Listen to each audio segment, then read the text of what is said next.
Hi all, welcome to Blasters arena. Kerala ബ്ലാസ്റ്റേഴ്സിൻ്റെ മുൻ പരിശീലകനായിരുന്ന Ivan വുക്കുമനോവിച്ചിൻ്റെ പരിശീലക കരിയറിലെ ഏറ്റവും വിവാദകരമായ സംഭവം അത് മറ്റൊന്നുമല്ല, മത്സര ബഹിഷ്കരണമായിരുന്നു.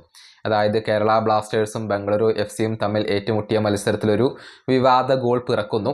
എന്നാൽ ഇത് അംഗീകരിക്കാൻ ഇവാൻ ആശാന് മനസ്സ് വന്നിരുന്നില്ല. ഇതോടുകൂടി തൻ്റെ താരങ്ങളെ കളിക്കളത്തിൽ നിന്നും അദ്ദേഹം പിൻവലിച്ചു. അതിൻ്റെ പേരിൽ വലിയ നടപടിയാണ് ഇവാൻ ആശാനും കേരള ബ്ലാസ്റ്റേഴ്സിനും നേരിടേണ്ടി വന്നത്. വലിയൊരു വിലക്കും പിഴയുമൊക്കെ അദ്ദേഹത്തിന് ഏൽക്കേണ്ടി വന്നിരുന്നു എന്നുള്ളതാണ്. അതേക്കുറിച്ച് ഇപ്പോൾ ഇവാൻ വുക്കുമനോവിച്ച് ഒരിക്കൽ കൂടി സംസാരിച്ചിട്ടുണ്ട്. മഞ്ഞപ്പടയുടെ ഒരു പോഡ്കാസ്റ്റിലാണ് സംസാരിച്ചിട്ടുള്ളത്. ആ സമയത്ത് തന്നെ പുറത്താക്കാൻ ഓൾ ഇന്ത്യ ഫുട്ബോൾ ഫെഡറേഷൻ സമ്മർദ്ദം ചെലുത്തി. പക്ഷേ അപ്പോൾ തന്നോടൊപ്പം കട്ടക്ക് നിന്നത് കേരള ബ്ലാസ്റ്റേഴ്സ് എന്ന ക്ലബ്ബാണ് എന്നാണ് ഇവാൻ ആശാൻ പറഞ്ഞിട്ടുള്ളത്. അദ്ദേഹത്തിൻ്റെ വാക്കുകൾ ഇങ്ങനെയാണ്: രണ്ടാമത്തെ സീസണിലെ ആ ഒരു വാക്കൗട്ടിന് ശേഷം വലിയ ഒരു സമ്മർദ്ദമാണ് ഓൾ ഇന്ത്യ ഫുട്ബോൾ ഫെഡറേഷനിൽ നിന്നും കേരള ബ്ലാസ്റ്റേഴ്സിന് നേരിടേണ്ടി വന്നത്. എന്തായാലും എന്നെ ഒഴിവാക്കണമെന്ന് അവർ ക്ലബിനോട് ആവശ്യപ്പെട്ടിരുന്നു.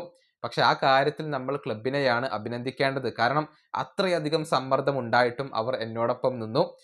ആശാൻ ക്ലബിനോടൊപ്പം തുടരും എന്നാണ് ആ സന്ദർഭത്തിൽ കേരള ബ്ലാസ്റ്റേഴ്സ് പറഞ്ഞത്. ഇതാണ് മഞ്ഞപ്പടയുടെ പോഡ്കാസ്റ്റിൽ ഇപ്പോൾ ഇവാൻ ആശാൻ പറഞ്ഞിട്ടുള്ളത്. ഓൾ ഇന്ത്യ ഫുട്ബോൾ ഫെഡറേഷൻ വലിയ ഒരു ആവശ്യം ഉന്നയിച്ചിരുന്നു. ഇദ്ദേഹത്തെ എന്തായാലും പുറത്താക്കണമെന്ന് കേരള ബ്ലാസ്റ്റേഴ്സിനോട് പറഞ്ഞിരുന്നു. പക്ഷെ ആ സമയത്ത് ബ്ലാസ്റ്റേഴ്സ് ഇവാൻ ആശാനെ കൈവിടാൻ തയ്യാറായില്ല. കട്ടക്ക് കൂടെ നിൽക്കുകയാണ് ക്ലബ്ബ് മാനേജ്മെന്റ് അപ്പോൾ ചെയ്തിട്ടുള്ളത്. ഈ വീഡിയോയുടെ അവസാനിപ്പിക്കുന്നു. അടുത്തൊരു വീണ്ടും കാണാം.